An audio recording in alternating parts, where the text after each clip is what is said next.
Ahoj František. Ahoj Martinka. Tak máme tu ďalšiu tému a je to pohyb a kĺby a pohybový aparát. Čo by si nám vedel k tejto téme povedať? Samozrejme, že to súvisí, pohyb, kĺby súvisia. Kĺby sú to, čo nesie našu váhu. Ohýba sa to, je to vyplnené kĺbovou tekutinou. Má to svoju výstelku, má to svoje vrstvy samozrejme. Nemá to prekrvenie, pretože sa to prekrvuje z okolitých oblastí, nie sú tam cievy, kapiláry, ako by to tam aj mohlo byť, keď je to neustále pohyblivé a je to pod tlakom a navzájom to trie o seba. Čo zhoršuje stav kĺbov? Ľudia si myslia, že keď budú brať kolagén, že tým riešia kĺby. No nemusí tomu vždy byť tak. Predovšetkým je to otázka prekyslenia organizmu, aj keď telo tieto procesy reguluje, tieto hodnoty pH. Krv musí byť stále mierne zásaditá, 7,35 a 7,4 zhruba takýto je rozsah. Pokiaľ sme príliš zásadití alebo príliš kyslí, je to nepriaznivé pre telo a je to nezlučiteľné so životom. Ale aby to pH krvi bolo zhruba teda tých 7,4, tak ľudské telo k tomu používa pri prekyslení svoje vlastné alkálie, pokiaľ ich nemá dostatok v strave, alebo používa opačný postup. Teda buď sa telo oberá o alkálie, ale alkalóza býva veľmi zriedkavá, takže nebýva obyčajne tento stav, že by telo muselo postupovať opačne. Takže keď sme prekyslení, nastáva taký jav, že vlastne je prekyslená medzibunková tekutina, aj keď pH krvi je v poriadku, zdanlivo všetko je v poriadku, ale medzibunková tekutina je oveľa kyslejšia, je tam viac pH, je tam viac záporných vodíkových ionov a vlastne tie spôsobujú, a to prekyslenie spôsobuje, že kyselina močová, ktorá je v malých množstvách, je to antioxidant a ochranný faktor organizmu, pri vyšších koncentráciách sa mení na kryštáliky a v kyslom prostredí kryštalizuje a začína to drať kĺby. A ako môžeme zistiť, či sme prekyslení? Tak jednoduchá analýza pH slín, ale tá je veľmi nepresná, pretože súvisí s tým, čo kedy zjeme. pH moču, lakmusové papieriky alebo testovacie prístroje vám ukážu, kde sa nachádzate. Príliš nízke pH vám signalizuje, že mali by ste niečo robiť, alkalizovať sa. Ale môžete to zbadať aj tak, že keď už vás poboluje niektorý kĺb, tak treba to spojiť s prekyslením a tej sa treba intenzívne alkalizovať. Zo sortimentu Kingray nepoznám nič účinnejšie, ako je táto odkysľujúca zmes. Obsahuje vápnik, horčík, draslík, sodík a fosfor vo vyvážených pomeroch. Je to podľa receptúry doktora Tepperweina. Je úžasná, je silná, dokáže človeka posunúť už jedna krabička, jedna dóza veľmi výrazne a potom vlastne, keď už dosiahne to prekyslenie je kompenzované, tak potom treba ísť ďalej normálny životný štýl a všetko funguje samo. Avšak prekyslenie, pokiaľ je dlhodobé, aj keď je mierne, to sa nakumuluje v organizme a to je nebezpečné. Nevieme o tom, pocítime to až vtedy, keď začne bolieť niektorý bedrový kĺb a nevieme prečo. Alkalizujeme sa, keď to robíme veľmi rýchlo, za 2 dní bolesť prejde. A máme jasný signál, že to robili kryštáliky kyseliny močovej.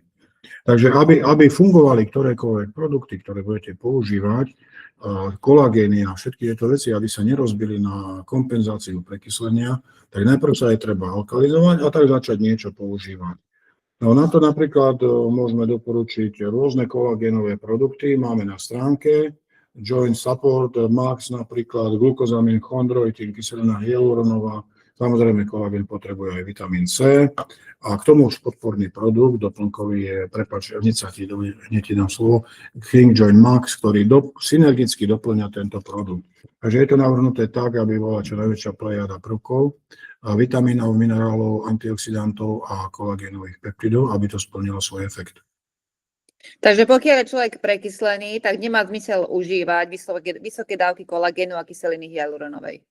Má len limitovaný zmysel, nedosiahneme efekt, ktorý očakávame. Je to drahá alkalizácia, pretože sa to spotrebuje na kompenzáciu prekyslenia. Pokiaľ sme kyslí, tak vieme dobre, že ľudia prechádzajú najprv si to berie z hemoglobínu, tie alkálie, potom z pokožky, zo všetkých tkaní, až nakoniec idú kosti, že máme osteopéniu alebo osteoporózu. No to, že máme osteoporózu, o niečom svedčí. To nemusia byť čisto len hormonálne zmeny, ale znamená aj to, že sme dlhodobo prekyslení. Vieme to tak kombinovať, že ráno si dáme odkyslujúcu zmes a večer potom kolagén? No vždy sa to robí, alkalizácia sa robí vždy ráno na lačno. Nikdy nie do žiadneho jedla, predovšetkým nie do bielkovinového jedla, lebo procesy trávenia potrebujú kyselinu, bielkovín, HCl sa tam uvoľňuje, aby rozložila bielkoviny a keď do toho dáme napríklad sodu bikarbonu, tak sme to pokazili. Totálne sme to pokazili, tá kyselina sa oslabí, telo musí vyprodukovať ďalšiu. V konečnom dôsledku tá kyselina už potom nie je taká silná, trávenie bielkovín beží dlhú dobu a je to rozhasené trávenie. Takže vždy ráno na lačno vypijeme, aby to vtieklo do krvi, aby to reagovalo v medzibunkovom priestore a takto dosiahneme alkalizáciu.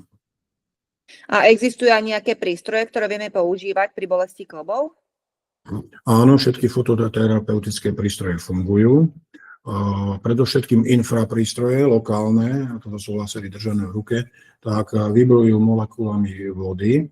To pomáha rozpúšťať kyselinu močovú, ktorá je v tých kloboch kryštalická pri tých mechanizmoch, čo sme vysvetlili. Takže to pomáha, zároveň to nabíja tkanivá samotných chrupaviek, ktoré sú živé bunky, vlastne nabíja ich mitochondrie energiou, majú viac ATP, vedia sa lepšie regenerovať a samotné bunky začínajú fungovať lepšie a sú schopné obnovy. Kým tam ešte bunky sú. Keď je chrupavka zobratá na doraz, tak toto už sa nedá oživiť, ale pokiaľ je to len opotrebované, tak vtedy to funguje veľmi účinne. Alkalizácia a potom dodať tým chrupavkám to, čo potrebujú. No a tam je celá plejada produktov. Na stránke Kingray je celý sortiment, aby človek si mohol vyskladať postupne celú skladačku, lebo chondroitín, glukozamín, kolagénové peptidy, kyselina hyaluronová a ďalšie látky. Musí tam byť samozrejme vitamín C, to je podmienka, aby vôbec kolagén vytvoril stabilné väzby. Tak aby kolagén fungoval bez C, to nikdy nejde. C vieme dobre, je to jednak antioxidant, nemáme tam čo pokaziť. Samozrejme, nesmie sa príliš preháňať, aj tam treba byť v rozumných mierach. Takže dajme tomu, ak je doporučená dávka nejakých 80 mg a pri strese spotreba môže byť až 800 mg, treba vedieť odhadnúť, kam patríme a koľko asi potrebujeme, aby sme mali dostatok C, aby nám kolagénové produkty fungovali. Mm-hmm. No a samozrejme, Takže keď to zhrnieme, základom je v podstate odkyslenie, potom dodanie kolagénu, respektíve tiež kyseliny hyaluronovej. A pokiaľ máme nejaké bolesti, tak ošetrovanie nejakým vonkajším laserom. Áno. A pokiaľ sa týka samotnej výživy všetkých buniek, vždy je najdôležitejšia mikrocirkulácia. Mikrocirkulácia ako druhé srdce, to prináša všetky živiny. Vtedy, keď funguje dobre mikrocirkulácie na strane výdaja medzi samotnými bunkami, tak funguje aj na strane príjmu. Na strane absorpcie v oblasti tráviaceho traktu. Tak to robíme zase prístrojom Kingray Light. Všetky živiny, čo budeme mať potrebné pre kĺby, tak krv odoberie, donesie ich do kĺbov. Čo je však dôležité je, že keď chceme riešiť kĺby, tak nestačí len užívať doplnky, ale treba tie kĺby aj stimulovať. Laser je jedna možnosť, ale samotný pohyb a dráždenie a poškodenia, ktoré tam tým pohybom vznikajú, tak sú signálom pre telo, to je informácia, že tam treba reparovať. Pokiaľ tento signál chýba, tak telo nevie, že tam má niečo vôbec robiť.